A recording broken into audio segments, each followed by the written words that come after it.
The activation side of a partnership is somewhere between 50 and 100% of what the actual partnership costs. And that involves resource, that understand it, that's got the expertise, that know how to deliver it, that know how to bring it to life. For brands to be associated at that level, we needed to find what was in there for the brands, and we found it. We sit in a really unique position at Sporting Jobs, obviously next to a sponsorship agency. And I think what you find is brands spend a significant amount of money on an asset. They need to employ people that have experience in sports partnerships to then activate it. Welcome back to another episode of The Deal Room Sport. We have two of the usual suspects, but we've subbed out Adrian and we've brought in the far more handsome Diego, bust in from Spain. Yep. Good to see you back with us. But of course we have Adrian, we have Ian and Harry with us instead. So Good to see you again, Ed. Still no branding. No, come that's on. it. What's going on? A good got Spanish to do something importer. about it. Yeah. It must be this seat, perhaps. This seat. So the reason we brought you in, Diego, is we're talking Spain rugby, new partnerships, and the retainer revolution. So the obvious thing is, SGI working with the Spanish Rugby Federation, it's not something that comes straight to mind as an obvious partnership. How did that all come about? Well, initially, it's a combination of factors, really. In Spain, rugby is growing massively. In the last few years, we've seen a massive growth in the sports, but very well driven by the Royal Spanish Federation. There's a lot of money being invested in promoting the rugby, but also invested in at the coaching level, hosting international events. All this is translating into the Spanish rugby performing a good level. You have the 15s and the 7s performing at a very good level. Spain 15s established themselves in top level. They finished recently third in the European Rugby Championship, and the 7s, both men's and women's, are performing very, very well in a sport that is Olympic. And that is also being topped by the fact that Spain is qualified for the next World Cup in Australia, 2027. So all those factors put together obviously make rugby as a very interesting sport for brands to invest. And given the fact that football is overcrowded for many brands, there's too many players involved, not only agencies, but it's very crowded, and not just in Spain, it's in every country.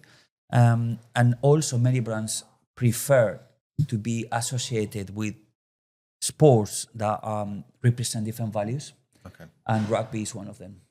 Is that something you're noticing, Ian, that perhaps football's becoming a little bit too congested, and also the price point, I guess, is getting quite high as well? Yeah. So actually, sponsors are looking out at other opportunities. Yeah, 100%. And I think we've mentioned on previous podcasts that we've kind of shifted our the way we work a little bit to look at more unique opportunities. Unique. Kind of untouched opportunities that's outside of the football space. Football will always be a huge part of our business and what we do. It always will be. But as Diego's mentioned, it is crowded. A lot of brands don't want to align themselves with some of their competitors. They want to go into a new space, a new market, where they are the only sort of brand within that sector, or they're the driving force within that sector. And you hit the nail on the head. Unfortunately, they price a lot of brands out. Football just unfortunately, because of the global nature and the appeal, and just because of obviously being one of the biggest sports in the world, they kind of demand prices that perhaps aren't quite where they should be.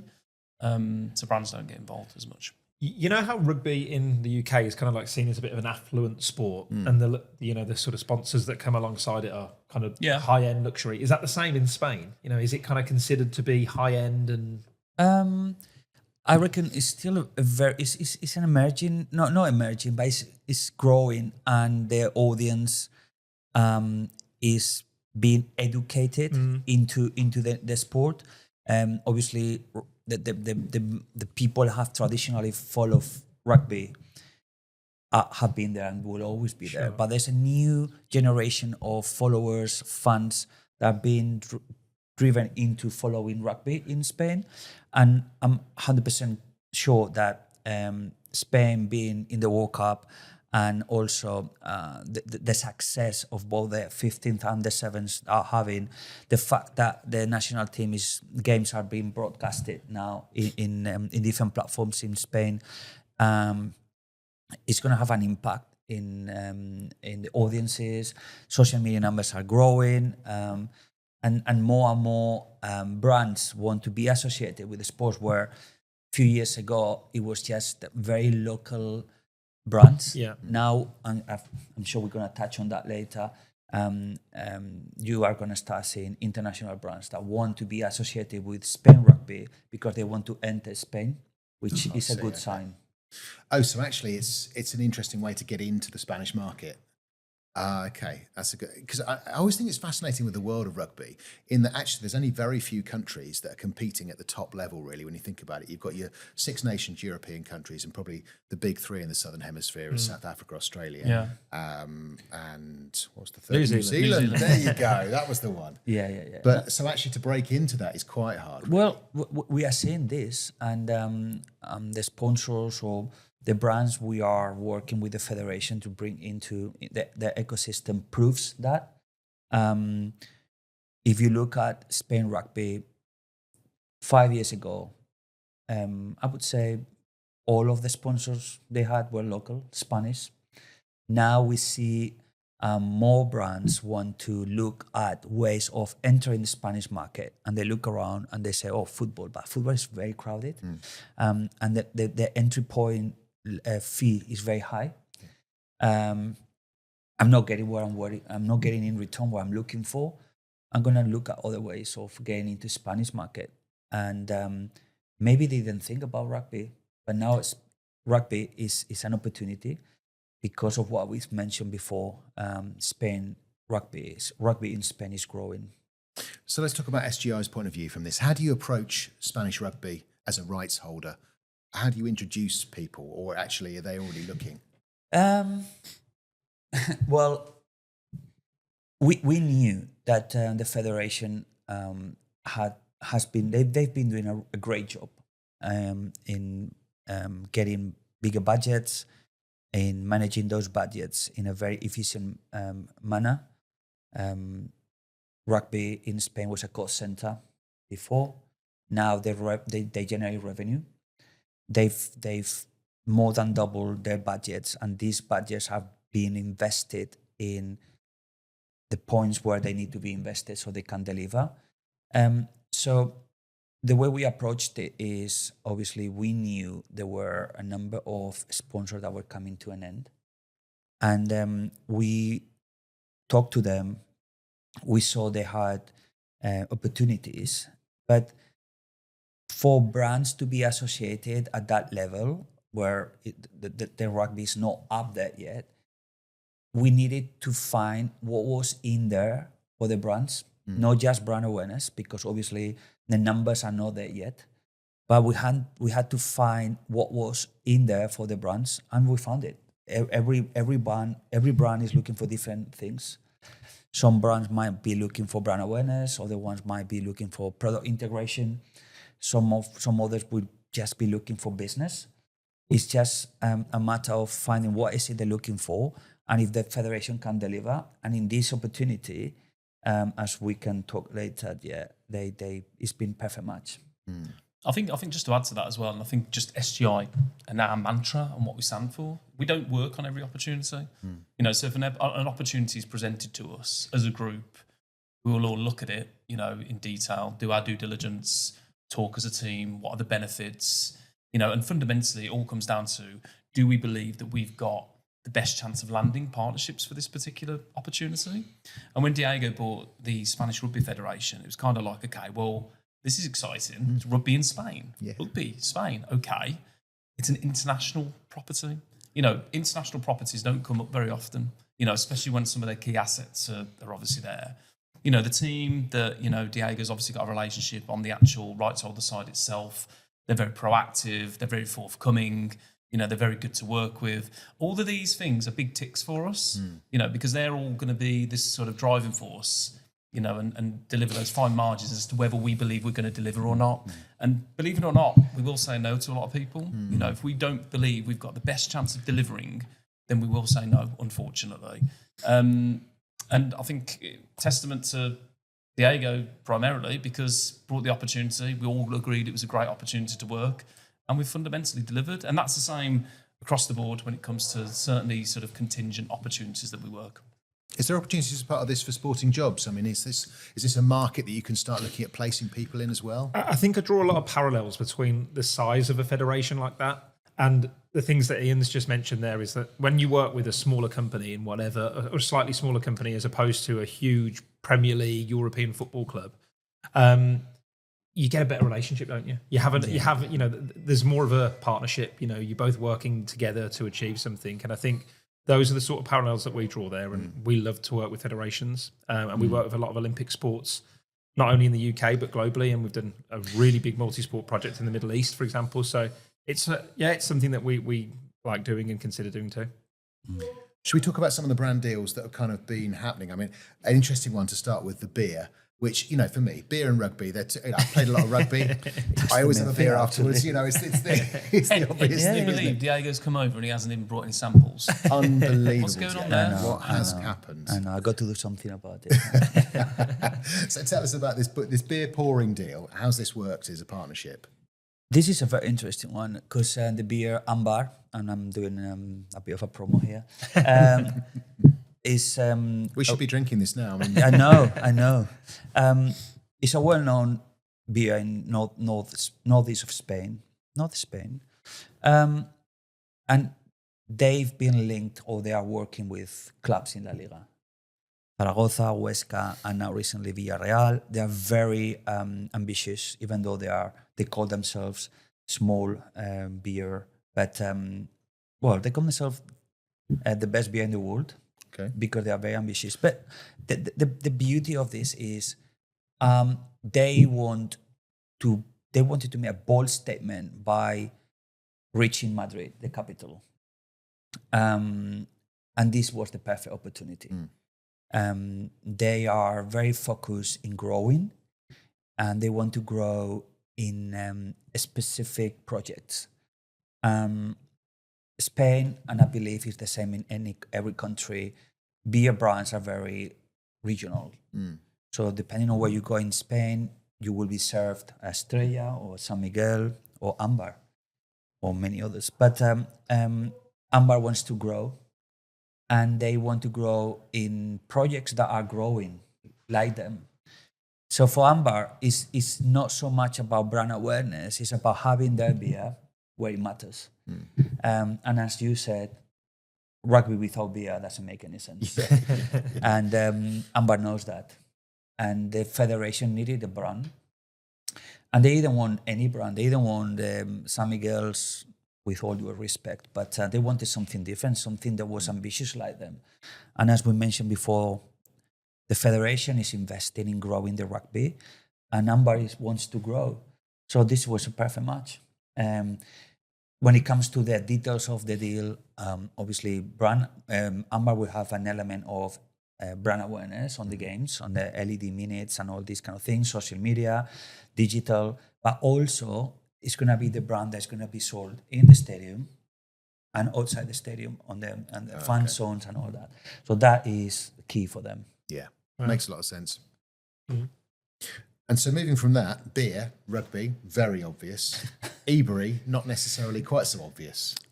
How does that work? It is obvious as well because, no, if you don't know the detail, but obviously Spain rugby is growing. They are playing in many international games. They are traveling the world. They're hosting international games as well. So they need to do a lot of payments in FX. Who does FX? Ebury. If you look at other national teams, most of them are linked to FX companies.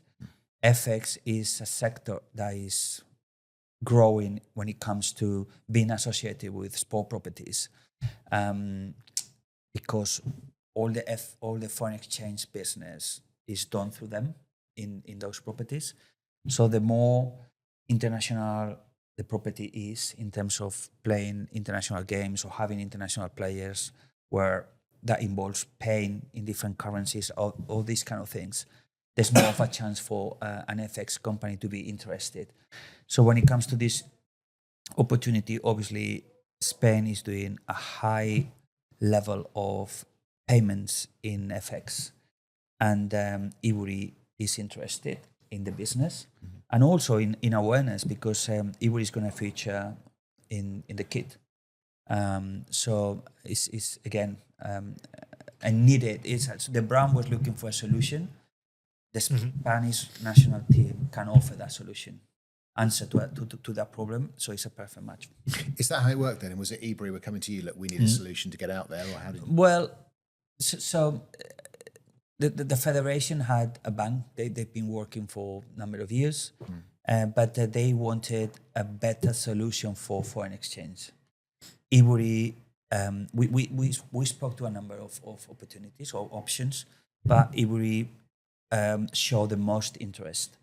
They are growing in Spain, which is important, and they thought being partner or sponsor and partner of Real Federación Española de Rugby, the Spain Rugby, is perfect for them. And so the deal is a 3 years deal.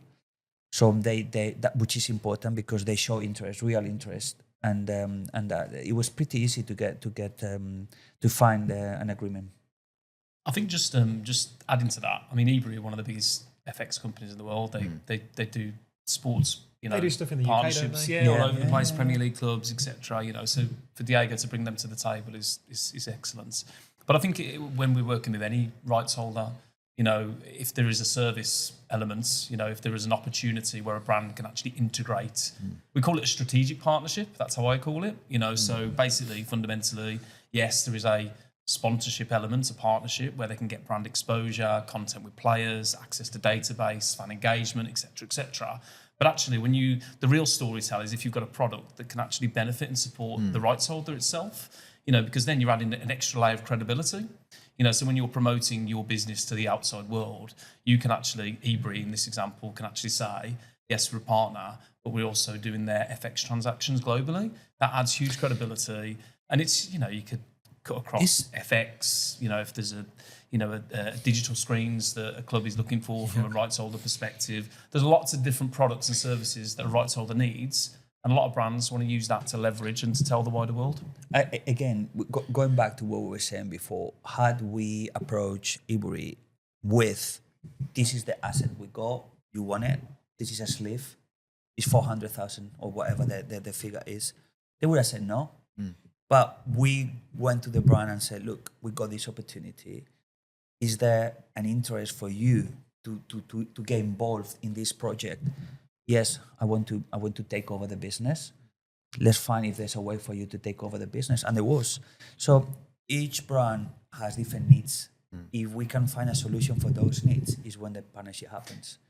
Because long gone are the days where brands were happy with just sticking the logo on a shirt or shorts. Now they can track results. They can track everything. And internally, they want answers for a problem they want to solve. From a sporting jobs point of view, I mean, we talked in a previous episode about how cricket's now becoming a real global game, and those expansion leagues. This must be quite exciting, thinking, well, there's a real opportunity for rugby to become that as well, and those kind of infrastructures in terms of, say, partnership managers, for example, they're perhaps not there at the moment. We're really trying to focus in this new financial year on helping brands build their partnership team. We sit in a really unique position at Sporting Jobs, obviously next to a sponsorship agency, whereby we're constantly hearing about deals that are doing.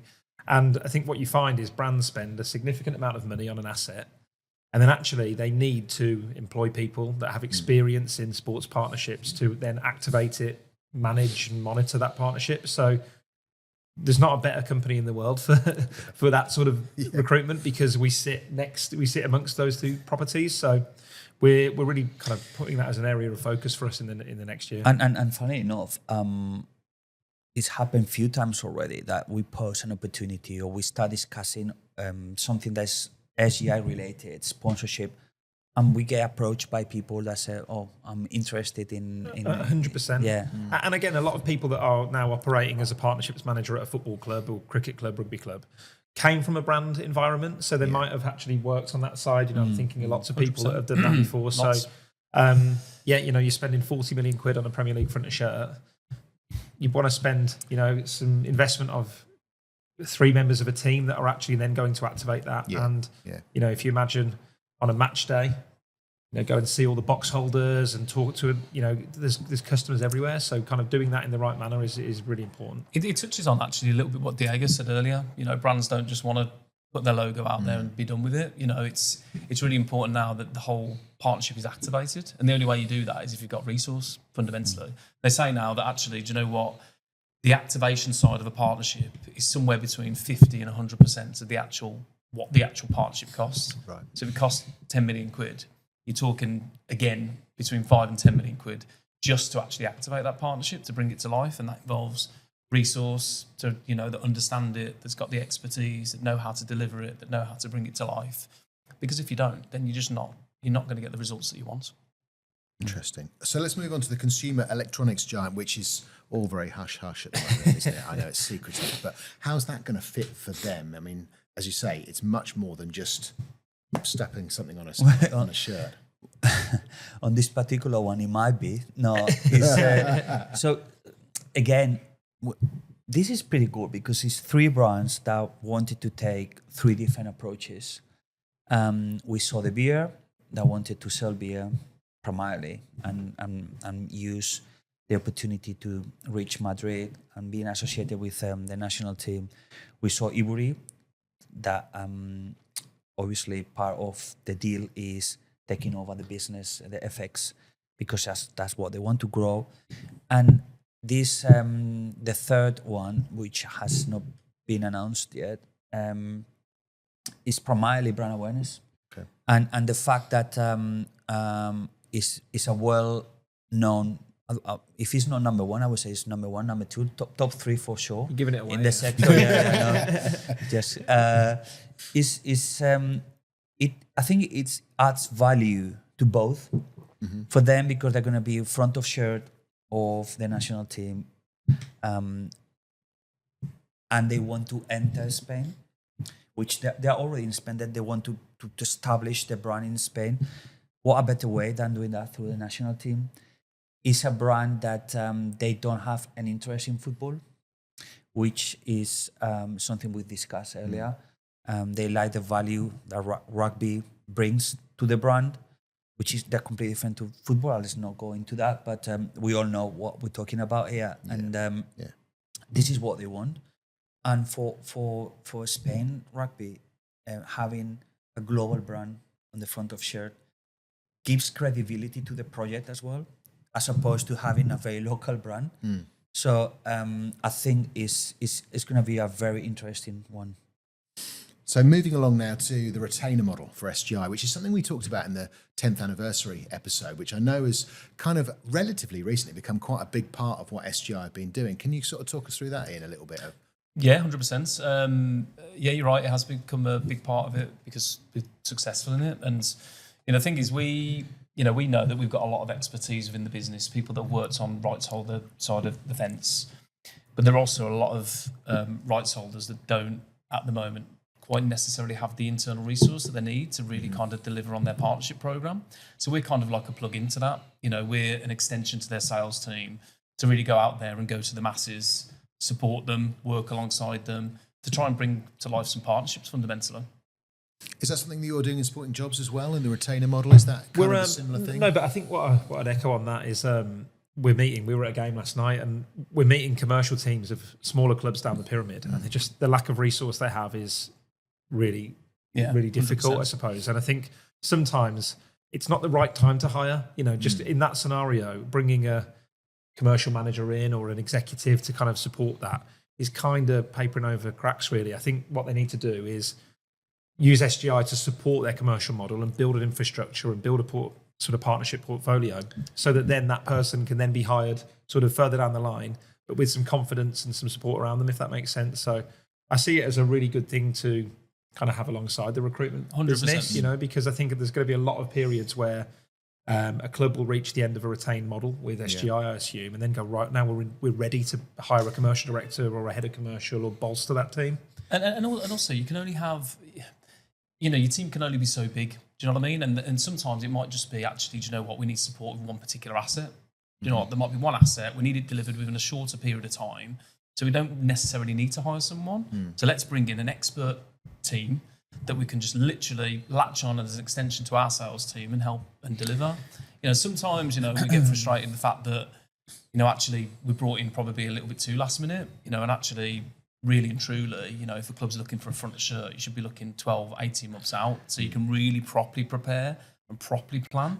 And that's what we're trying to really educate our clubs and our clients and our rights holders at the moment. So if you really want to get the best results, and if you really want to get the maximum financial level with the right brand, that share your values, then actually you want to really prepare well in advance rather than actually just plugging this in when, you need it, last minute fundamentally, because you're not going to get the same results. Yeah, that goes back to what we were talking about earlier. Many clubs, I see this in Spain, but I'm sure it's the same in UK, everywhere. Many commercial teams, they sell assets. They don't offer solutions for brands. They sell minutes on LED. They sell logos on shirts.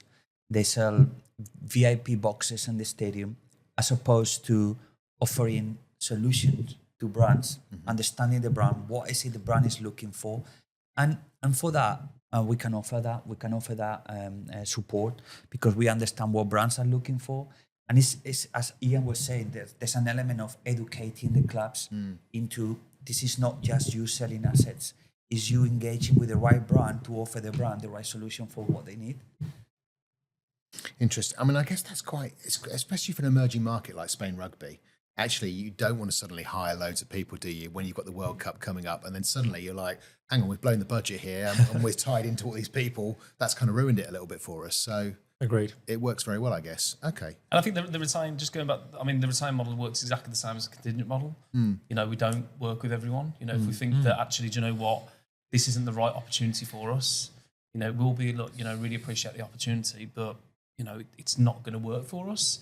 Purely and simply because, unless we genuinely believe we have, there's no guarantees in life, but a very, very high chance of securing some good quality partnerships and achieving the expectations of the rights holder and beyond, and of ourselves and the high values that we hold as a business, then we won't operate it.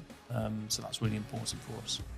Good place to leave it, I think, gents. As always, thank you very much, Diego. Thank you especially for joining us. Good to see you. Thank you, guys. Thank you very much. Really appreciate it.